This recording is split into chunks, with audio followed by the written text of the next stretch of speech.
안녕하세요. 나타샤의 책 여행입니다. 책 읽기 편안한 시간 보내고 계시죠? 이번에는 박경리의 김약국의 딸들입니다. 25년에 걸쳐 집필한 토지의 작가 박경리는 한국 문학의 어머니라고 할 수 있겠습니다. 박경리의 토지 이외에 또 한 편의 출세작이 김약국의 딸입니다. 김약국의 딸도 토지 일부의 비극과 그 맥을 같이 하는데요. 이 책의 작가론에 의하면 토지 일부의 비극은 최참판의 아내가 불륜 끝에 도망가고 최참판은 그 재산을 탐내는 사람들에 의해 목 졸려 죽고 집안의 큰 어른 윤씨 부인은 역병으로 때 아닌 죽음을 맞이합니다. 김약국의 딸들 역시 불륜을 의심받는 여인이 자결하고 의심의 기미를 준 남자가 피살된 주인공 집안 내력을 말하면서 소설의 막이 오릅니다. 그 비극의 씨앗이 자결한 여인의 아들인 김약국의 딸들에게로 옮아가는 과정의 소설 이야기입니다. 삶이 비극이듯이 문학 역시 비극이 주조임은 당연합니다. 우리 삶은 생로병사, 곧 나면 늙고 그리고 병들어 죽는 것이니 그 본질은 뭐라 해도 비극성이 강하다 할 수 있겠습니다. 그러나 삶의 본질을 비극으로 파악하는 문학이라고 해서 비극적 절망만이 전부일 수는 없습니다. 고전적 설명처럼 비극은 정화 효과를 갖습니다. 소설 속 사람들이 겪는 처참한 비극에 비한다면 내가 겪는 고통은 견딜만 하다는 큰 위안이 된다고 말합니다. 제가 가지고 있는 책은 나남에서 출판했습니다. 저는 이 책의 앞부분 통영과 비명편을 읽어보겠습니다. 책을 읽으면 당시 통영을 아주 상세하게 그림을 보듯 서술해 놓았습니다.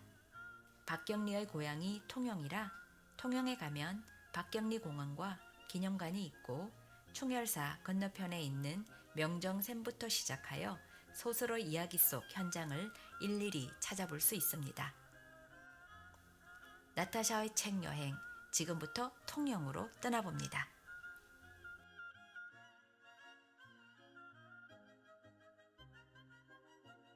통영. 통영은 다도의 부근에 있는 조촐한 어항이다. 부산과 여수 사이를 내왕하는 항로의 중간 지점으로서 그 고장의 젊은이들은 조선의 나폴리라 한다. 그러니만큼 바닷빛은 맑고 푸르다. 남해안 일대에 있어서 남해도와 쌍벽인 큰 섬, 그제도가 앞을 가로막고 있기 때문에 현해탄의 거센 파도가 우회하므로 항만은 잔잔하고 사철은 온난하여 매우 살기 좋은 곳이다. 통영 주변에는 무수한 섬들이 위성처럼 산재하고 있다. 북쪽의 두루미 목만큼 좁은 육로를 빼면 통영 역시 섬과 별 다름없이 사면이 바다이다. 벼랑가에 얼마쯤 포전이 있고 언덕배기의 대부분의 집들이 송이버섯처럼 들앉은 자세는 빈약하다. 그래서 대부분의 주민들은 자연어업에 혹은 어업과 관련된 사업에 종사하고 있었다. 일면 통영은 해산물의 집산지이기도 했다. 통영 근처에서 포획하는 해산물이 그 수에 있어 많기도 하거니와 고래로 그 맛이 각별하다 하여 외지 시장에서도 비싸게 호가되고 있으니 일찍부터 항구는 번영하였고 주민들의 기질도 진취적이며 모험심이 강하였다. 이와 같은 형편은 조상 전래의 문벌과 토지를 가진 지주층들, 대개는 하동, 사천 등지의 땅을 갖고 있었다. 보다 어장을 경영하여 수천금을 잡은 어장 아비들의 진출이 활발하였고 어느 정도 원시적이기는 하나 자본주의가 일찍부터 형성되었다. 그 결과 투기적인 일확천금의 꿈이 횡행하여 경제적인 지배계급은 부단한 변동을 보였다. 실로 바다는 그곳 사람들의 미지의 보고이며 흥망성쇠의 권원이기도 하였다. 전해지는 말에 의하면 타건의 영락된 양반들이 이 고장을 찾을 때 통영 어구에 있는 중립고개에서 갓을 벗어 나무에다 걸어놓고 들어온다고 한다. 그것은 통영에 와서 양반 행세를 해봤자 별 실속이 없다는 비유에서 온 말일 게다. 어쨌든 다른 산골 지방보다 봉건 제도가 일찍 무너지고 활동의 자유, 배금 사상이 보급된 것만은 사실이다. 업 외에 규모가 작지만 특수한 수공업도 이곳의 오랜 전통의 하나다. 근래에 와서는 두메산골로 들어가도 좀처럼 갓선 사람은 볼 수 없게 되었지만 이조 왕실이 쓰러지기 전까지는 최상품의 갓이라면 을의 통영갓이었고 그 유명한 통영갓은 제주도의 말총으로 만들어졌던 것이다. 지금도 흔히 여염집에 들르는 뜨내기 소반 장수가 싸구려 소반을 통영소반이라 사칭하고 거래하는 풍경이 있는데 통영갓 통영소반은 그 세공이 정묘하여 매우 값진 상품이었다. 이 밖에도 소라껍데기로 만든 낮은 기물이 이름 높다. 원료를 바다에서 채집하는 관계상 그랬는지 알 수 없으나 진주빛보다 미려하고 표질이 조밀한 소라껍데기 혹은 전복껍데기를 갖가지 의장으로 목재에 박아서 만든 장롱, 교자상, 경대, 문갑, 자에 이르기까지 화려찬란한 가구 제작은 일찍부터 발달되었다. 대부분의 남자들이 바다에 나가서 생선 배나 찔러 먹고 사는 이 고장의 조야하고 거친 풍토 속에서 그처럼 섬세하고 탄미적인 수공업이 발달되었다는 것은 좀 이상한 일이다. 바닷빛이 고운 탓이었는지도 모른다. 노란 유자가 물어있고 타는 듯 붉은 동백꽃이 피는 청명한 기후 탓이었는지도 모른다. 1864년 고종이 왕위에 오름으로써 그의 아버지 대원군은 집권하였다. 그러나 병인 양요를 겪고 극도에 달한 경제적 파탄으로 드디어 대원군은 그 패권을 민비에게 빼앗겼다. 정권이 민씨일파로 넘어간 후에도 여전히 나라 안은 소연하였다. 청일 두 세력의 대립, 민씨파와 대원파군의 암투, 개화파와 보수파의 갈등, 개화파 중에서도 일본식을 따르자는 친일파, 청국식을 따르자는 사대파, 이러한 파벌의 발언은 날이 갈수록 심해지고 국군은 차츰 기우로만 갔다. 이 무렵의 통영 항구를 전묘해 보면 고성반도에서 한층 허리가 잘려져 부채살처럼 퍼진 통영은 복장대 줄기를 타고 뻗은 안뒤산이 시가를 아는 채 고깃배가 무수히 드나드는 바다를 내려다보고 있었다. 안뒤산 기슭에는 동흥과 세병간 두 건물이 문물을 상징하듯 나란히 자리 잡고 있었다. 시가는 동서남북 4개의 문과 동문, 남문, 중간에 있는 수구문을 합하여 모두 5개의 문으로 형성되어 있었다. 동원에서 남문을 지나면 고깃배 장배가 밀려오는 갯문가, 둥그스름한 항만이다. 항만 입구 오른편이 동충이며 왼편이 남방산이다. 이 두 꺼터머리가 슬며시 다가서서 항만을 감싸주며 드나드는 배를 지켜보고 있었다. 동충과 남방산 사이에는 나룻배가 수시로 내왕한다. 항구에 서면 어떻게 솔씨가 떨어졌는지 소나무 한두 그루가 우뚝 서 있는 장난감 같은 공지섬이 보이고 그 너머 한산섬이 있다. 여기서 거제도는 아득하다. 동원에서 서쪽을 나가면 안디산 기슭으로부터 그 아래 일대는 간창골이란 마을이다. 간창골 건너편에는 한량들이 노는 활터가 있고 2월 풍신제를 올리는 뚝지가 있다. 그러니까 안뒤산과 뚝지 사이의 계곡이 간창골인 셈이다. 간창골에서 얼마를 가파롭게 올라가면 서문이 있다. 그곳을 일컬어 서문고개라 한다. 서문 밖에는 안뒤산의 한 줄기인 뒷당산이 있는데 그 뒷당산 우거진 대숲 앞에 충무공을 모신 사당 충렬사가 자리 잡고 있다. 이 일대는 이곳의 성지라 할 만한 지역이었다. 충렬사에 이르는 길 양편에는 아름드리 동백나무가 줄을 지어 서 있고 아지랭이가 감도는 봄날 핏빛 같은 꽃을 피운다. 그 길 연변에 명정골 우물이 부부처럼 2개 나란히 있었다. 음력 2월 풍신제를 올릴 무렵이면 고을안의 젊은 각시 처녀들이 정화수를 길어내느라고 밤이 지새도록 쥐분 내음을 풍기며 득실거린다. 뒷당산과 마주보는 곳이 안산이다. 안산을 넘어가면 작은 개, 큰 개, 우룩개가 있어 봄이면 멸치떼가 시뻘겋게 몰려든다. 명정골 우물에서 서문고개로 가는 길을 되돌아서면 대박골이다.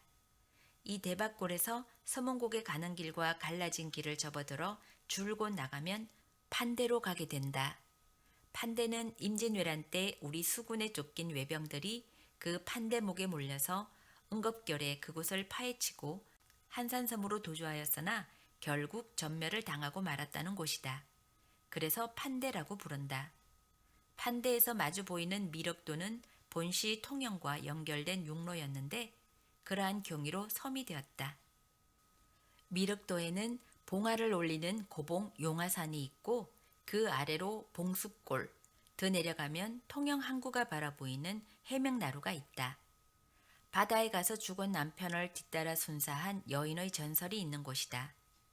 용화산을 넘어서면 척계와 그 밖에 소소한 어촌이 있고 넓은 바다를 한눈으로 굽어보는데 대충 큰 섬만 추려도 사랑섬, 추도, 두미도, 욕지섬, 영화도 등 많은 섬들이 있다. 되돌아와서 통영 욕지도 막바지인 한실이라는 마을에서 보는 판대는 좁다란 수로다. 현재는 여수로 가는 윤선의 항로가 되어 있고 해저터널이 가설되어 있다. 외정시에는 해저터널을 다이꼬보리라 불렀다. 역사상으로 풍신수길이 조선까지 출진한 일이 없었는데 일본인까지 해저터널을 다이꼬보리라 불렀으니 우습다. 동원에서 비스듬히 동쪽으로 길을 건너 솟은 것은 당산이다. 당산은 동원과 건너다 보이는 곳이어서 백성들이 억울한 일이 있으면 당산에 올라 사또에게 그 억울한 사연을 외치며 호소했던 것이다. 당산 옆을 빠져서 돌아가면 동문이다. 동문에서 얼마간 떨어진 곳에 수구문이 있고 수구문 주변은 장터였다. 이 두 문 밖에도 막바지는 바다였다. 그 바닷가에 맨대라는 가난한 어촌이 있어 밤낮 파도 소리를 들으며 어부들은 손바닥만한 통구맹이를 손질창하고 어망을 깁는다.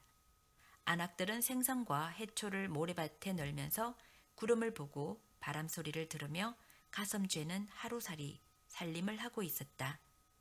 거기서 보이는 바다에 지도라는 섬이 있었다. 마지막으로 동원 뒤편으로 빠지는 북문, 이것만이 유일한 육로다. 섬의 신세를 면한 길목이다. 토성골을 지나 붉은 황토길인 장대고개를 넘어서 가을이면 통영의 지주들이 당나귀를 타고 고성으로 사천으로 추수를 거두어 가고 봄이면 춘궁을 모면기 위하여 어촌의 안악들이 마른 생선과 해초를 포대에다 꾸려서 이고 곡식 도복길을 떠나는 슬픈 고개다. 장대 고개에는 묘지가 있었다. 그리고 문둥이들이 떼거리를 지어 살고 있었다. 문둥이들은 봄, 가을에 합동 결혼식을 한다. 그들이 짝을 짓는 방법은 각자의 바가지를 엎어놓고 바가지를 짓는 처녀 문둥이가 바가지 인자인 총각 문둥이에게 시집을 가게 된다. 이 합동 결혼식 때 일수 사나운 나그네가 지나가다가 걸려들면 문둥이들은 잔칫술 마시고 가라면서 잡아끄는 바람에 나그네는 진땀을 빼곤 한다. 문둥이들은 장대 근방의 황토 지역을 일궈 고구마, 감자를 심고 호박, 배추도 심어 장사치들에게 몰래 넘겨주는데 황토에서 나는 고구마, 호박이 어떻게나 컸던지 사람들은 묘지에서 송장 썩은 물이 흘러서 그러느니 문둥이의 걸음이 걸어서 그러려니 하며 장터에서도 유별나게 큰 고구마, 호박 같은 것은 사기를 꺼려하였다. 이 고을에 김봉재 형제가 살고 있었다. 형인 봉재는 조상 때부터 살던 간창골 묵은 기와집에 있었고 동생 봉용도 간창골에 살고 있었지만 형네 집과 뚝 떨어진 안뒤산 기설거의 청기와집에 살고 있었다. 봉재는 40에 가까운 장년으로 관약국의 의원이었다.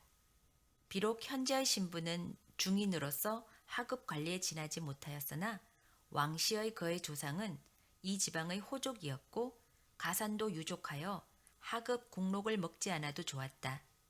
그러나 그는 일개 의생으로서 별다른 야망 없이 세월을 조용히 보내고 있었다. 동생 봉용은 23살, 형과는 부자지간처럼 연령의 차이가 있다. 복룡에게는 지난 가을에 첫 아들을 낳은 아름다운 아내가 있었다. 그 아내는 죄취였다. 전처는 시집 온 지 이틀 만에 죽었는데 소문에 의하면 맞아서 골병이 들어 죽었을 거라 한. 비명. 섬돌 아래 삽살개 한 마리가 다리를 쭉 뻗고 누워있다. 졸고 있는 모양이다. 싸 솔바람 소리가 안디산에서 들려온다. 마을과 외따로 떨어져 있는 복룡의 집은 괴괴하다. 복룡은 하인 지석원을 데리고 뚝지 활터에 가고 없었다. 복룡의 집 문전의 넓은 너티나무 밑에 젊은 나그네 한 사람이 몸을 숨기고 서 있었다. 포류의 체질인 듯 몸매는 허약하고 얼굴이 창백한 사나이다. 소매자락으로 이마에 솟은 땀을 씻으며 무슨 말을 하는지 혼자서 입을 달싹거리고 있었다.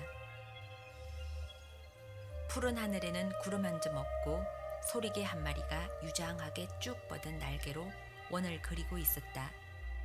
돌담을 휘감은 담쟁이 덩굴이 이따금 사각사각 소리를 낸다. 뱀이 지나가는 모양이다. 나그네는 지척지척 대문 앞으로 발을 옮긴다. 기우시 집안을 들여다본다. 삽살개는 섬돌 아래서 여전히 졸고 있었다. 그는 또 입을 달싹거렸다. 슬그머니 돌아서서 돌담을 따라 휘청휘청 걷는다. 느티나무 그늘과 담쟁이의 푸르름 때문인지 얼굴은 한층 창백해 보인다. 언덕의 자풀 위에 그는 하염없이 신발을 내려다본다. 새로 지어 신은 신발에 붉은 진흙이 질퍽하게 묻어있다. 버선등이 터져서 발이 내비친다. 그냥 함량으로 갈까? 목구멍 속에서 구걸구걸 웃음을 굴린다. 울음 같기도 했다. 함량에서 첫날 밤 신부를 내버려 두고 뛰쳐나온 사나이다. 귀신이 씌었지. 내가 여길 왜 왔어? 통영 땅에 떨어진 후부터 줄곧 혼자 낸 말이다. 신발끈만 내려보고 앉았던 나그네는 슬며시 얼굴을 들었다. 세운 무릎에 팔을 돌려 깍지 낀다. 멀리 갯문가에 어장배가 들어왔는지 많은 사람들이 우왕좌왕하고 있다. 왼편 아래에 보이는 세병관 넓은 마당에서도 많은 병정들이 조련을 받고 있었다. 그는 시선을 복룡의 집으로 옮긴다. 연분홍 누비천에 아이를 감싸 업은 하녀가 마침 나온다. 하녀는 호젓한 오솔길을 따라 이내 아랫마을로 사라진다. 그러나 복룡의 집안에서 다듬이 소리가 맑게 울려나왔다. 나그네는 우뚝 일어섰다. 그는 미끄러지듯 언덕에서 쫓아내려간다. 다리를 핥고 있던 삽살개가 짖는다. 다듬이 소리가 멎는다. 대청마루에서 여자가 기우시 밖을 내다본다. 사나이는 전신을 떨면서 대문 안으로 발을 들여놓았다. 숙정아! 크게 뜬 여자의 눈은 일순간 굳어진다. 개가 네 발을 뻗치며 요란스럽게 짖는다. 유모! 날카로운 목청이다. 여자는 다듬이 방망이를 놓고 훌쩍 일어섰다. 유모! 이번에는 찢어지는 소리다. 여자는 남색 관사 치맛자락을 휙 차면서 방 안으로 급히 들어간다. 숙정아! 한 팔을 내젓고 비틀거리며 울부짖는다. 대답은 없고 닫혀진 방문은 차갑다. 누구요? 뒤편에서 돌아 나온 늙은 유모가 행주치마에 손을 닦으며 기우뚱하고 사나이를 올려다본다. 말뚝처럼 사나이는 서 있었다. 아니, 이분이 가맥굴의 도령님이 아니시오? 유모는 잡아먹을 듯 지저대는 개를 쫓아버리고 사나이 옆에 바짝 다가선다. 이거 큰 편이 나갔습니다. 이 집 서방님이 곧 돌아오실 낀데 어서 가시소. 정말 큰 편이 나갔습니다. 유모는 소름이 끼친 듯 으시시 떨었다. 복룡의 아내 숙정의 친정은 함양이다. 갓 나면서부터 어머니를 잃은 숙정을 길러낸 유모는 함양에 있을 때 가맥골 송씨 아들 우기가 숙정을 연모하여 병까지 얻고 혼사가 될 뻔하였으나 처녀의 사주가 세다 하여 혼인이 삐그러진 일을 잘 알고 있었다. 처녀의 사주가 센 것을 박씨 집에서도 시인하였는지 결국 후치로 숙정을 통영에다 여위고 욱은 서울 외갓집에 보내었던 것이다. 어서 돌아가이소. 정말 한장했습니까? 이 집 서방님이 돌아와 보소. 단박에. 자, 어서. 유모는 욱의 등을 떠밀다시피 한다. 횡포하기 짝이 없고 어이처정이 심한 복룡을 생각하니 유모의 등골에는 식은땀이 흘렀다. 유모, 나도 이제 장가 들었네. 욱은 잠꼬대처럼 말한다. 첫날 밤에 그만 뛰쳐나왔다. 보고 싶었다. 한 번이라도 한이 없게 한 번만. 눈에서 굵은 눈물이 뚝뚝 떨어진다. 철부지한 짓을 했구마. 그래 서울서 언제 왔습니까? 우는 꼴을 보니 어이가 없기도 하고 가엾은 생각도 들어 혀를 끌끌 찬다.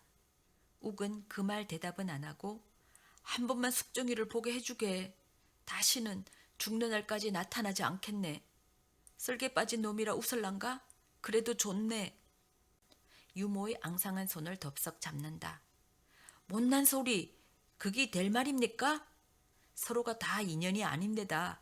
잊어버리고 사시소. 아씨는 이자 김씨 가문의 사람이 아닙니까? 도련님도 앞으로 구말리 같은 인생인데 잊어버리고 사이소. 그게 약입니다. 다 이러고 달랜다. 아, 덥다. 후. 벼랑간 대문을 밀어붙이고 복룡이 들이닥쳤다. 유모 얼굴이 확 변한다. 그 누구요? 복룡이 버럭 소리를 질렀다. 성큼성큼 욱이 옆으로 다가온다. 욱의 눈에서 불이 튀긴다. 다음 순간 그는 몸을 사리더니 휙 비호처럼 달아난다. 저놈 잡아라!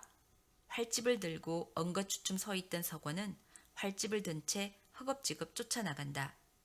누구냐? 저놈이 누구냐? 벌겋게 핏발이 선 눈이 유모를 윽박는다. 유모는 오그라들듯 몸을 움츠린다. 유모의 이마에는 기름땀이 주룩주룩 흘렀다.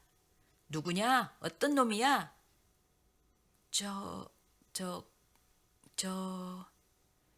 감액골 도련님. 거짓말을 꾸밀 겨를이 없었다. 감액골 도련님? 복룡의 눈이 번쩍 빛났다. 에킷! 신발을 신은 채 대청으로 뛰어 올라간다. 마루청이 우지직 흔들린다. 이년아, 그 간부놈을 어디서 알았느냐? 방문을 걷어찬 복룡은 노한 짐승처럼 머리를 곤두세우고 포효한다. 숙정이 얼굴을 번쩍 쳐들었다. 다듬은 옷같이 반반한 이마 위에 쏟아지는 복룡의 붉은 시선. 어쩌면 그건 쾌감을 맛보는 그런 것이기도 하다. 말씀이 지나칩니다. 얼굴 한 번 붉히지 않고 숙정은 냉랭하게 책망한다. 이년이 내 눈으로 똑똑히 보았는데 날 장님을 만들라 하나? 복룡은 몸을 흔들며 혹을 웃음을 웃다가 눈에 다시 붉은 액체를 모은다. 당장에 목을 벨 테다. 말하라. 목숨은 아깝지 않습니다. 누명만은 씌우지 마시오. 마치 평행선을 가듯 억약 없는 목소리에 변함없는 몸가짐이다. 싸늘한 냉바람이 돈다. 복룡은 숙정을 덥석 잡았다. 옥비녀가 굴러 떨어진다. 복룡의 발길에서 비녀는 동강이가 났다. 무서운 매질을 당하면서도 숙정은 신음소리 한 번 내지 않는다. 아이고, 이 일을 어쩔꼬. 밖에서 벌벌 떨고 있던 유모는 쫓아오면서 복룡의 팔을 잡았다. 그러나 발길질에 뒤로 낮아빠진다. 욱을 놓치고 헐레벌떡 달려오는 서권은 여전히 활집을 꼭 잡은 채 푸르락 누르락 한다. 서방님, 다 죽어가는 소리를 낸다. 피가 솟구쳐 자줏빛이 된 복룡이 방에서 쫓아나온다. 이놈, 서권아, 그놈을 잡았느냐? 네, 그만 숲속으로 달아나 버렸습니다. 이 개상놈이. 주먹이 날랐다. 아이쿠. 서건은 허리뼈라도 부러진 듯 땅바닥에 납작 엎드려 엄살을 피운다. 에킷, 내가 잡아올 테다. 세 다리 같은 그놈의 다리가 갔음 몇백 리를 갔을꼬.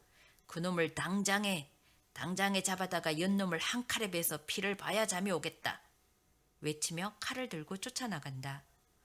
아씨, 이 일을 어쩌면 좋소. 기절한 듯 쓰러진 숙정을 받아 일으키며 유모는 온다. 복룡이 칼을 들고 미친 개처럼 안디산 숲속을 헤매고 다닐 때 숙정은 비상을 먹었다. 아랫마을 관약국 봉제가 왔을 땐 독은 이미 전신을 돌아 살릴 도리가 없었다. 집안 망할 놈 같으니. 봉제는 쓰디쓰게 입맛을 다신다. 어르신네 살려주이소. 불쌍한 우리 아씨를 살려주이소. 유모가 통곡하며 애걸 하였으나 봉제는 말이 없다. 피를 들이마신 듯 시건덕거리며 복룡은 새벽에 돌아왔다. 피 묻은 칼을 헛간에 내던지고 사랑으로 들어가더니 이내 코를 골았다. 집안이 발칵 뒤집혔으나 아랑곳 없다. 아침이 희뿌옇게 창문을 비쳤을 때 숙정은 숨을 거두었다. 비명에 죽은 숙정의 장사는 3일 후 남의 이목을 두려워하여 친정에도 알리지 않고 치렀다. 그러나 소문은 날았다. 함양에서 숙정의 오라버니들이 하인들을 거느리고 달려왔다. 복룡은 형세의 분리를 깨닫고 안디산에 숨어버렸다. 숙정의 오라비들은 시체를 파내어 둘러매고 와서 복룡을 내놓으라고 봉제에게 소리를 질렀다. 복룡은 그날 밤 봉제가 준 노자를 가지고 고향을 빠져나갔다.